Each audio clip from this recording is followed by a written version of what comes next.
Thank you very much. Well, welcome to all of you. First, let me start with wishing you all a very happy new year.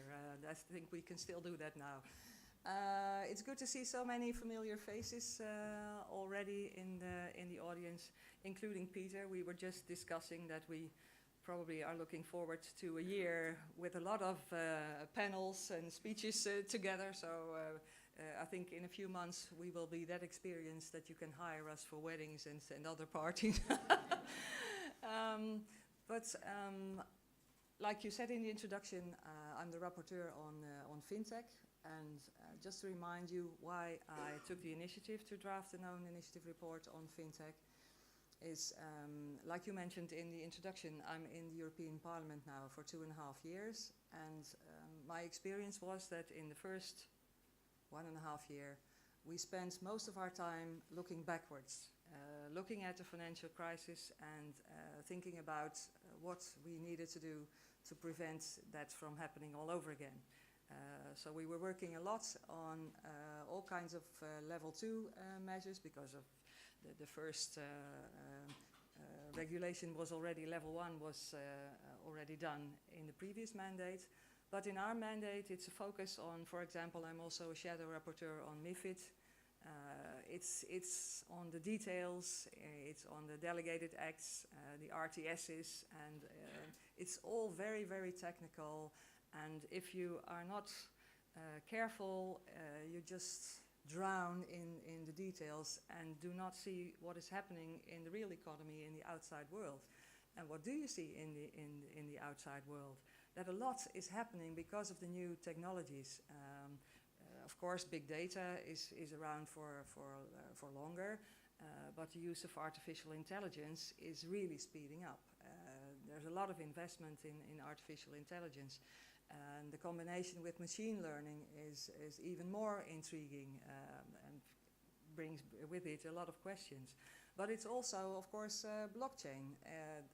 That has also been around for some time. We know Bitcoin and Ethereum for a long time, but it is grasping its momentum. It is growing, and all over the world people are investing in it, not just in the financial sector, but for a large part, it is in the financial sector. So to me, the definition of FinTech is just the marriage between the financial sector and technology. As simple as that. And FinTechs can be any company, it can be a young startup, and it can be an incumbent bank or insurance company. It can be everybody. Why do we need a report on that? Because it has a lot of relations with the regulations, the legislation that we draft in the European Parliament and in the different member states. Because one of the big goals, the big goal of this commission is to create jobs and growth. And for that, we need a state-of-the-art financial infrastructure, because our real economy, not only the financial sector, but also our real economy, has to be competitive on a global scale. And for that, you need the state-of-the-art financial infrastructure. You need the speed. You need things if they can be more simple, because if the rest of the world can offer these services and we can't, we will simply lose. Our part of the pie will shrink, and that is, of course, what we want to avoid. When I came here this morning in the train, I checked on Twitter what was happening, so hashtag FinTech. And what do you see then? Usually it is, in a lot of tweets, it's followed with hashtag, a lot of the times InserTech, but also in a lot of times it says hashtag RegTech. And of course hashtag AI, hashtag blockchain, a lot of others as well, but it's a very common hashtag in the FinTech tweets. And I think that is for a good reason, because that is also a marriage. If we want to have state-of-the-art financial infrastructure, we do need state-of-the-art regulation, because regulation can be hampering our companies, can be hampering innovation. So in my opinion, regulation, legislation should be, you should always take into account the innovation principle. Make sure that it's not hampering innovation, And that does not mean that we want to allow the Wild West, let everybody do what they want. No, of course, we want to protect consumers, and of course we also want to want to avoid systemic risk, because that is what we have learned in the crisis. So with that in mind, we have to look at the regulation, take care of the innovation principle. And one other principle that I think is very important is technology neutral. For example, in MiFID, what I saw there is that only this summer we still had discussions about products that you can only buy on the internet, that in the end you should get in contact with your consumer on paper. That doesn't make sense. If you can buy a product only on the internet, why should you be obliged to send paper notifications to your customers? So we tried to change that and make it technology neutral. You have to be able to be compliant, and the new technology can help in a lot of cases with that. For example, blockchain, I think that can be a real revolution in diminishing the administrative burden for companies, but also for the regulators themselves. It can make our lives a lot easier.